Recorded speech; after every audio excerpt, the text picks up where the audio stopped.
Hello! Mega shoutout sa inyong lahat mga ka-Rip from Vlog. This is Awen. Mga ka-idol, ito po ang Rip from Vlog.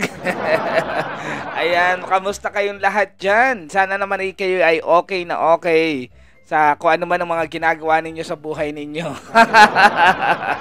And for today's video, medyo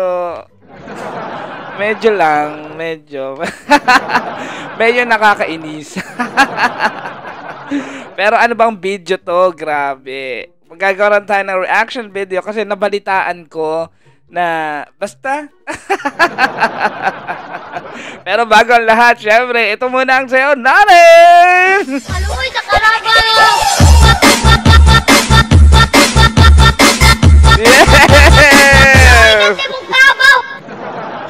Ayan. O, yan. Nakapagsayaw na tayo. Tapos Pero nakakainis yung iba. Gagawa natin na reaction video.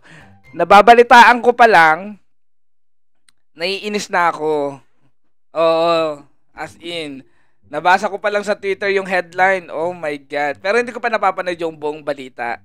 So, panoorin natin yung buong balita. Ano bang balita ito?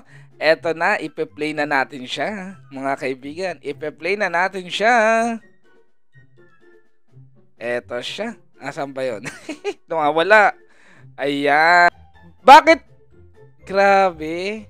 3 buwan pa lang siya sa kulungan at na-asselto na kagad ang kaso niya? Ganon katindi? Grabe. Anong connection meron siya? Sino connection ng mga yan?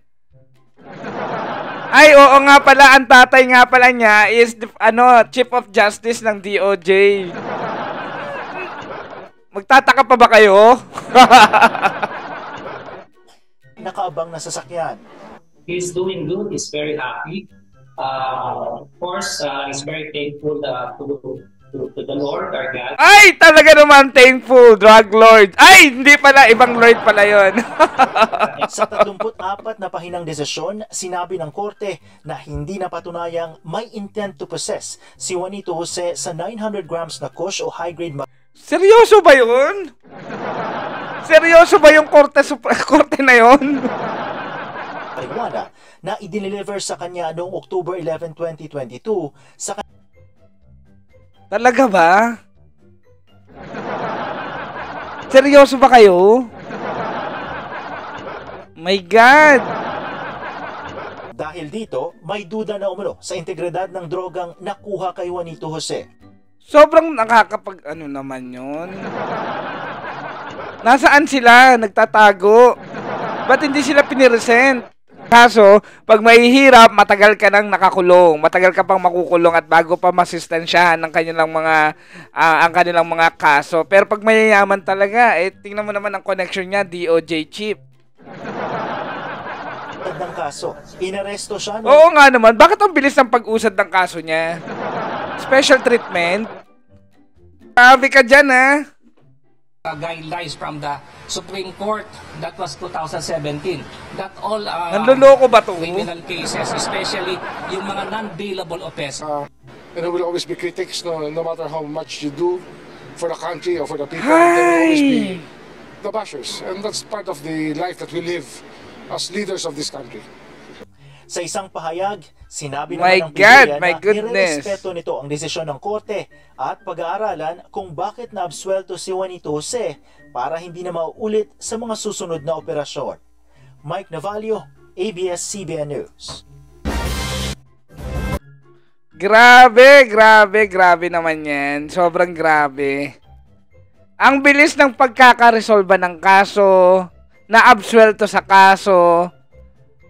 Ano ba yan? Ano bang ano ba yan? Wala tayong magagawa. Ganyan talaga ang buhay sa Pilipinas. Ganyan talaga ang hustisya sa Pilipinas. Mabilis ang proseso kapag mayaman, tapos pag mahirap, patagalan. Magtiis ka, matatagalan ka talaga.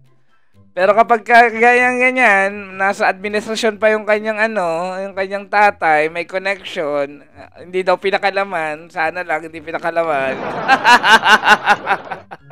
Uy, baka ko, ma-Jess Lapid. Kakatakot pa man din. Pinagbibintangan si Remulla utak ng pagpatay kay Jess. Totoo ba yun?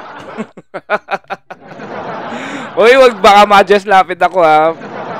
Boying! I mean Chief Justice Boying Remulla. Ako'y nagtatanong lang po ha. Hindi ko sinasabing murderer kayo.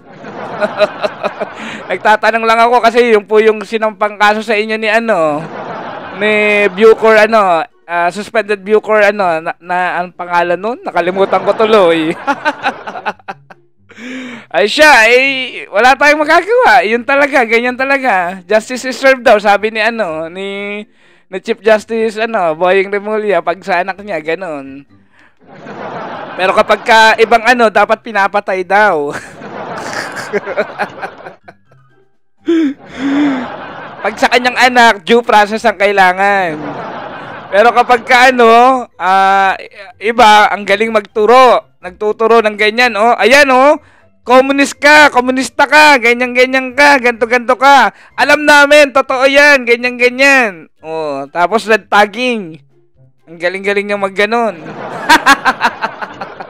Bahala na kayo. Ay, nako, Pilipinas.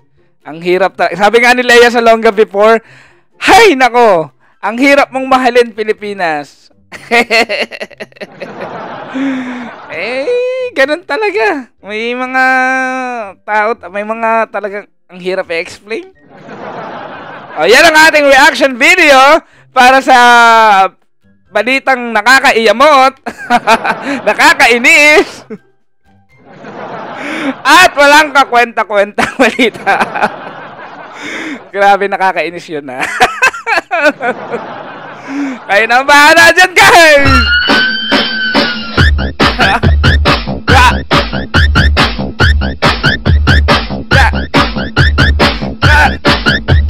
Ayan, muli po magpapaalam sa inyo si Reverend Vlog. Paalam sa inyong lahat. Ito po si Awen at ito ang Reverend Vlog. Ayan, maraming salamat po at keep on subscribing. Mag-watch kayo ng aking videos at saka please do comment and share na rin po. Maraming salamat po sa inyo lahat.